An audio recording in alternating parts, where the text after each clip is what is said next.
Let's go back. So he trashed Dr. Sebi.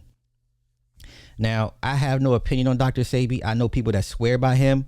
Foam Runner is a staunch supporter of Dr. Sebi. The pills, blue and red pill, they say he cured their mama. Their mama had some type of illness, and they say he cured her. He also won the right in federal court and in state court to make the claim that he has cured HIV patients, and scores of celebrities on the low were seeking his medical advice, or his nutritional herbalist solutions, right? Michael Jackson being one of them. Okay, so he tells the story that his mentor. Now, if you're a Miami Vice aficionado like I am, you know who he was talking about. Charlie Bennett. Charlie Bennett played a character called the Noog Man. The Noog Man, Noogie, right? And he's one of the first times on camera I saw anybody with club fingers. Club fingers usually indicates low oxygen, possible liver issues. Mickey Rourke has that condition called club fingers, right? And he was a reoccurring guest star. His character was like a CI, right? We'll get into Charles Bennett, but so he tells the story of how this guy, Charles Bennett was like pre-Eddie Murphy, right? Actually, Eddie Murphy was the second first black guy to be chosen for SNL. Actually, it was Charlie Bennett that SNL had wanted initially as the first black comedian, but he couldn't read. He was, what's the term called for those that can't read? I don't know what the term. It's not dyslexic, but illiterate. He was illiterate. He could not read. So this was Dave's mentor. He had a drug habit, a very bad drug habit. And I remember him on, I think it was seasons one or two, Miami Vice. He was, he was a standout. The comedy chops were there. Clearly, this guy had chops.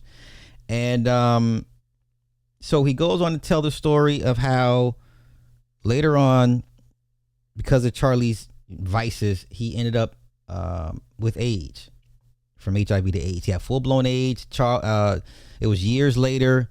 Dave seen him. He's like, "Hey, what's going on? How are you?" Blah blah blah. He says, "Nah, I'm dying." He's like, "What are you dying from?" "Dying from AIDS." So Dave takes Charlie to Dr. Sebi,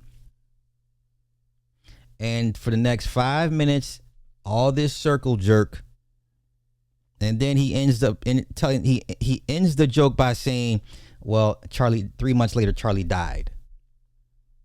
And I'm like, wow, that's pretty low. That's a low blow shot to Dr. Sebi, because you're taking a drug addict with full-blown AIDS to a well-known herbalist, and you're surprised he still dies. Now, Dave didn't say, well, was he taking his regimen?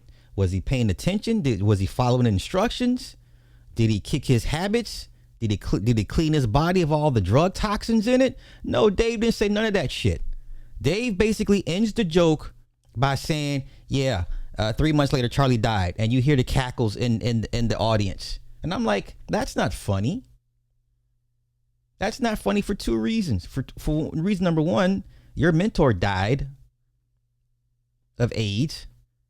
And then to trash Dr. Sebi's legacy. And then you want to somehow raise him up when you tell the story of Nipsey, with the conspiracy thing with Nipsey, saying, well, the last thing Nipsey was working on was a Dr. Sebi documentary. So you want to big up the conspiracy theorists, but in the same breath, backhanded compliments, a backhanded diss.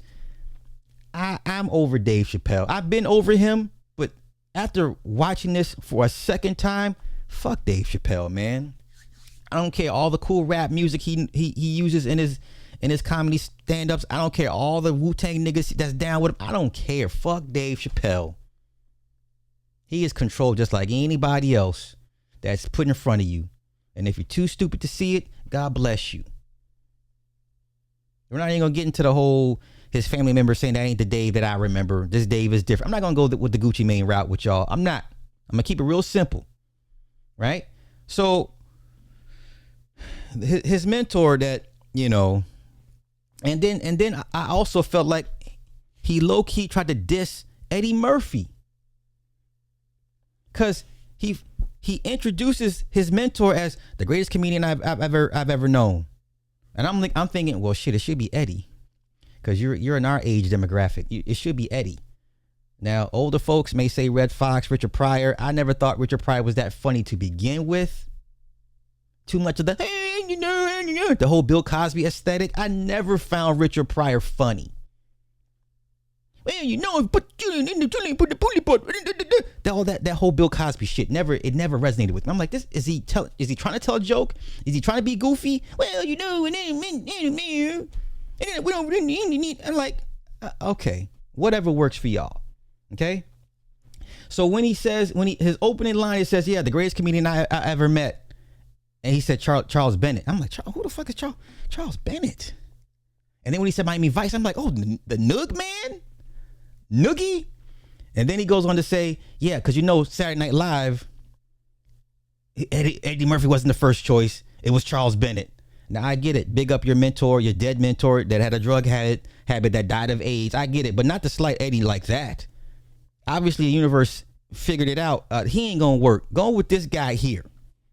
So there was some disses in that. I know none of y'all caught that, because I've not heard anybody mention these aspects of his stand-up, because a lot of people tend to gloss over this shit, or they resonate with things that made them laugh. I'm not here to laugh. I'm here to listen to what you're telling me and what are you trying to promote out here, all the underlying shit. And so I felt that he low-key dissed Eddie Murphy. And I'm like, well, why would he line up a joke like that? Frame his joke to kind of take a shot at arguably the greatest comedian, hands down, ever. I don't care what generation you're talking about. And to big up his mentor, that was low. That was childish. That was petty.